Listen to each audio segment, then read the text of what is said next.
And welcome back to the channel, guys. My name is Alan. That vehicle right there is a 2010 Chevrolet Impala 9C1, former law enforcement vehicle. And yeah, the sky ain't real happy, so it's about to rain, so we about to go in the workshop.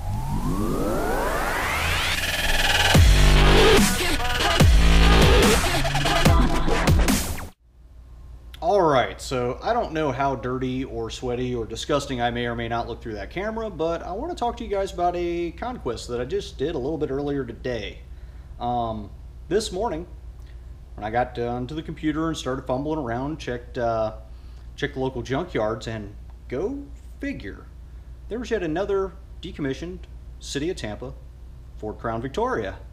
And on the front of this thing is the coveted wraparound push bumper, which looks a little something like this bad boy right here. So most people, when they pull these things off the front of the car, don't grab all the bracketry, and I understand why now, because this thing is a pain, this thing is a pain, this thing is a pain, and so is that thing. I was probably in the junkyard for a solid hour and a half getting this thing off the front of the car. And in order to get it off the front of the car, you got to take the bumper off, you got to fight with it, and I mean, this thing isn't even perfect. I mean, it's got a little dent right here. I could probably straighten that out, but let's see if I can stand this bad boy up. But there you go, a GoRhino Ford Crown Victoria wraparound push bumper. I'm sure with a little bit of cleaning it'd probably look all right. Maybe smacking that part right there with a mallet, but yeah, all in all, it's got all of its pieces. I took every damn bolt that thing had on there, and yeah, look at that. So I guess I'll show you a couple clips from the junkyard. I don't know how good they were. I was kind of in the sun barbecuing, trying to figure out how to get that thing off the car without making myself insane, hurting myself, or, well, you know, gouged my knuckle there. I don't know how well you can see that, but yeah, that started bleeding randomly. I don't even know when I did that. I just looked down, I was like, oh, I'm bleeding. But anyway, I guess I should actually get to the video clip from inside the junkyard, so let's check it out.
I don't care what anybody says, these things are not easy to get off the car. This took like an hour and a half.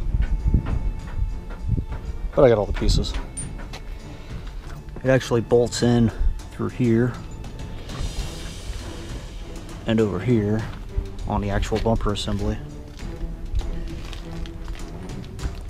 And then these pieces tie to the frame back here on the back of this.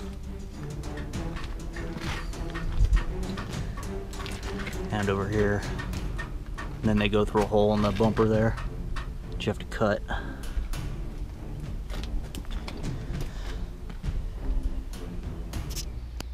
Alright, now that you can see what I did in the junkyard, you know, like I said, it wasn't like the best video in the world because I was in the scorching Florida sun and my brain just kind of stopped working. Let's get back to whatever I was talking about.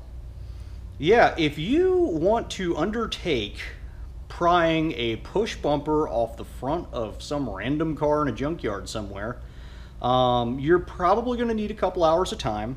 Might be smart to bring you some like WD-40 or some sort of lubricant, to loosen up the bolts, because on that particular vehicle some of the bolts were kind of rusty. They weren't too bad, so I could get them free. At minimum, you're going to need a couple of crescent wrenches, the adjustable ones with the little thing so you can get the size, whatever you need. And you're going to need a lot of willpower because it's going to take a while. And then taking the thing out of the junkyard is kind of a pain in the neck too. It's heavy, so I mean you can put it in the wheelbarrow or whatever junkyard you're in and roll it out to the front. But whew, it's a lot easier if you have two people, because then you can pry it off the front of the car, lay it on the ground. You don't have to worry about bending it, or I mean, not that you're going to bend it, but it's just awkward doing it by yourself. So I actually went in there with my dad, and we went in there and worked this thing off the car. And like I said, it took probably a solid hour and a half to get this thing off the car.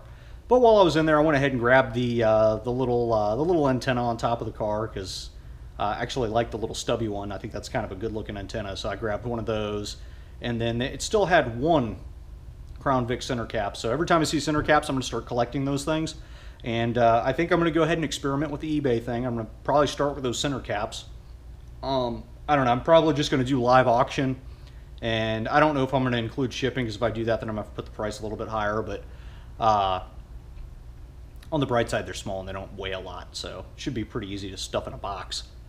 But yeah, I think I'm going to start selling those. I did notice, I put the pictures out on Instagram, so if you don't follow me over there, you might want to check it out.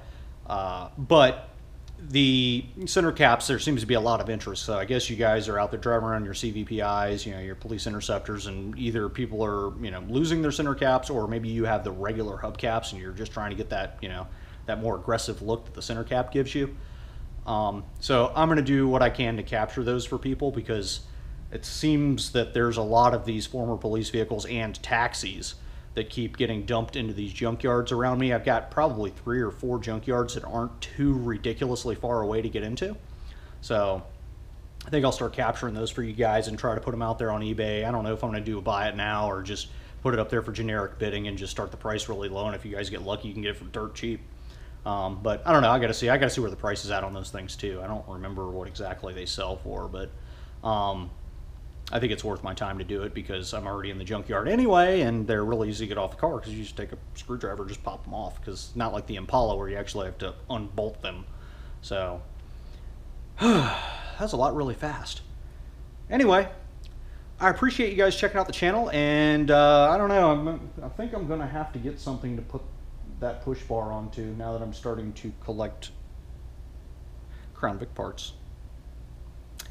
Anyway, if you if you liked the video, appreciated seeing this madness, seeing me tired and sweaty and confused because I've been in the sun too long.